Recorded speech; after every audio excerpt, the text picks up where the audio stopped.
We're back for the last segment of the show. You're here with Ray Smith, Sandra Johnson, and Danielle Johnson of the Johnson Smith team at Indy Realty. We're here with John Spurr, the CEO of Inspired Life Mortgage, and I want to ask you a question about types of credit cards, if I could, John. Having a bank credit card over having a credit card from a store, is one better or worse than the other?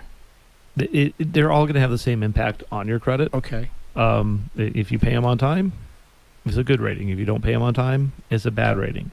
One thing to point out about store credit cards, for the most part, they're all using the same entity now, but that's a third party to do those store credit cards. And so when we pull your credit report, we see 10 accounts. All with this, they all have the name of the same lender, and then they got a little code on the end, and I have to decipher that code. You know, what does JCP stand for? JC Penney's. Try to figure out what they are. But it's not there's not one that's better than the other, especially if you're paying them on time. When a kids come to you and asking for you to help repair their credit, are there steps that you already have in your mind before you meet them, or is it all individually ascertained? Everybody's situation is so unique. It's a matter of having a conversation with them, find out what got them into that situation, why they're in that situation, pull the credit. We typically do a soft pull, so it doesn't show up that we pulled their credit and it doesn't affect their credit score, and then start running through each of the accounts. Sometimes there's an event that happened that put them in that situation, and it gives us a little more leeway when it comes time to get them approved for a mortgage. Sometimes it's just, we're young and they gave us a bunch of credit cards and we spent and we didn't pay them back. When you go to college, that's like the first thing that happens, right? You start getting credit card offers sent to you. What about with medical bills? Oh, good old medical bills. There's a piece of legislation that I haven't completely familiarized myself with, but my understanding is that they are reporting as a collection, but they're no longer factoring into the credit score. And it's something that I need to understand a little bit better. And this is something that's very recent. The one thing I will say on the medical bill piece, and I hear this all the time, well, the insurance was supposed to cover it. Well, they cover everything but that little copay of yours. And 95% of the time when I look into these things on a collection, it was their $200 copay or their 20% that they have to pay because they went into the emergency room or urgent care or whatnot. And fighting them is almost useless.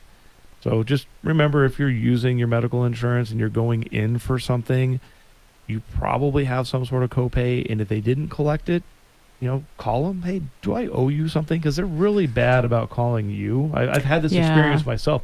Next thing I know, I got a collection account for $25. I'm like, really? You couldn't pick up the phone and say, hey, can you pay the $25? Yeah, I think Danielle experienced that when she was in a car accident. I don't know if you remember heading to the emergency room and they're like, yeah, but you owe us some money because something hadn't gotten covered. Recently. And you didn't even get a bill. That was the crazy thing. You didn't get a bill, but when you need help, it's like, oh, yeah, by the way, you owe us money. Well, just recently, I got a medical bill from 2 years ago. I have no idea what it was for.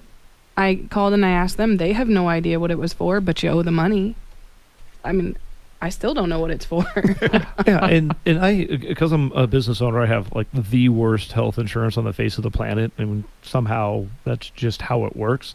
Ray, he comes with good insurance. Yeah, right. I mean, you have to wait it out. I love Ray, but he's not my type. So, but there's certain things I go to the doctor for, and I had gone last year, and they said, okay, well, we're going to bill your insurance. Like, my insurance sucks. They're not going to. Well, we have to bill them first, and then we'll send you whatever you owe. 6 months later, I get a thing in the mail, and it's not even from the doctor's office. It's from a collection agency.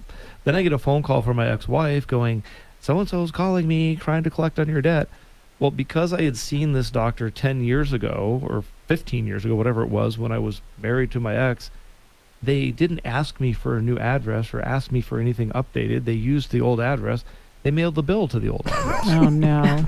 So are those easier to get taken off your credit? If it is medical, are they easier to fight? Or you said they're they're not. There is trying to do it yourself. There's nothing easy about getting anything off of your credit, because there are particular steps in a certain order that you need to do that are going to get you the right results. And the first thing is we get all the documentation on the front end. We document first, and then we take it to the credit bureaus. If you just go online to the credit bureaus, I'm going to dispute this, and you put in not my medical bill because I have insurance, within 48 hours they're going to come back and say, haha, you still owe it. We have to document it. We got to get proof and prove that it's not yours. Then we upload it into the system. Maybe that's another thing that we could talk about is watching your credit report. And you're entitled to request that. There are a lot of different online companies that you can sign up for. I have one that I'm signed up for, and you can go and check your credit as much as you want. You're entitled to one free report a year if you go to the bureaus.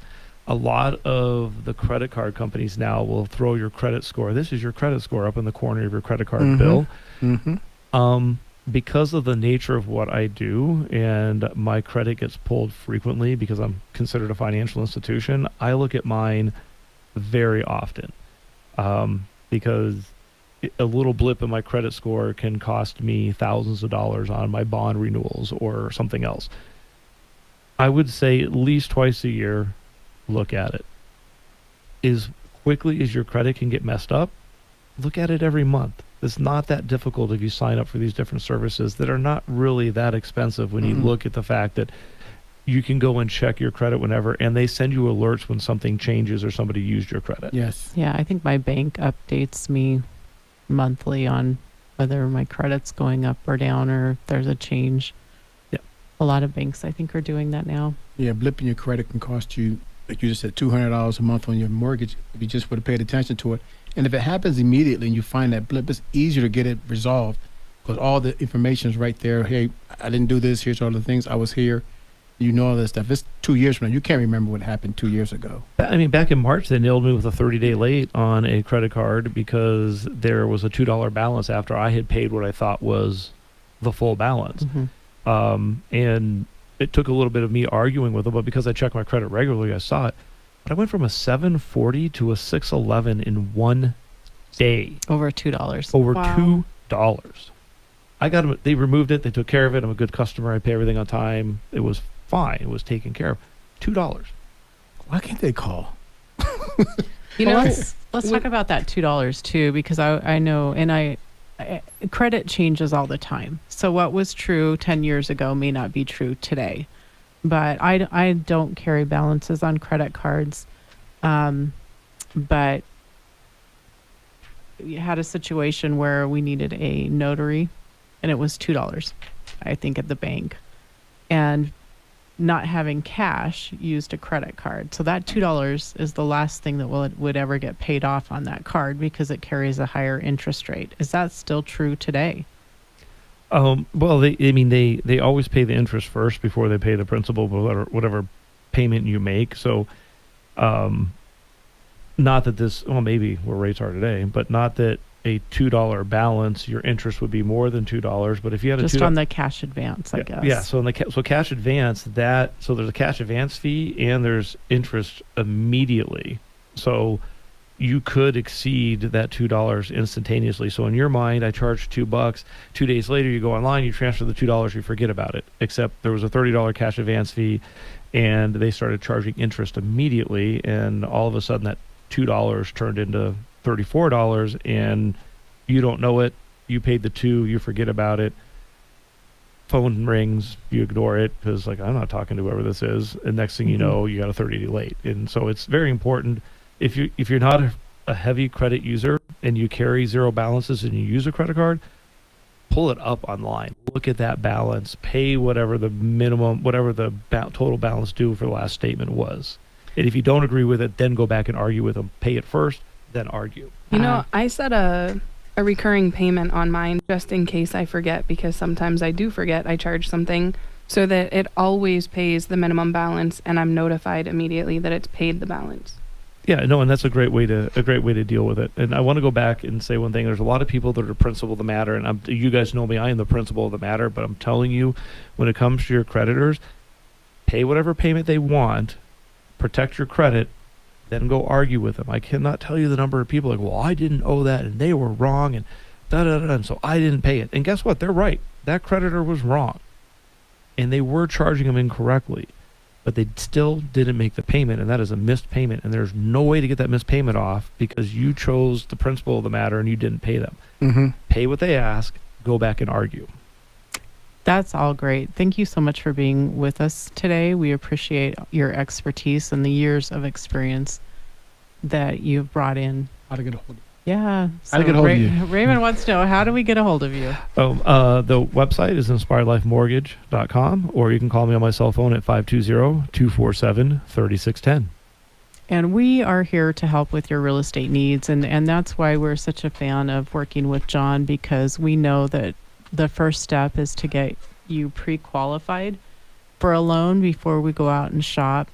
Danielle, Ray, myself, we all love to work with buyers. We love sellers.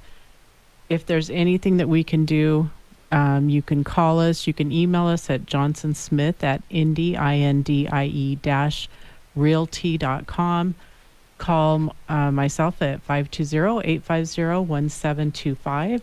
Raymond at 520-904-7711, or Danielle at 520-373-6864. And we also want to take this time to thank all of our sponsors: Pioneer Title Agency, Indie Realty, Inspired Life Mortgage, Rigo Pest Prevention, and Power, that's POWUR, Solar. And if you use them, let them know that you heard about them on the radio show. And we will catch you next week. Call us for a free home valuation.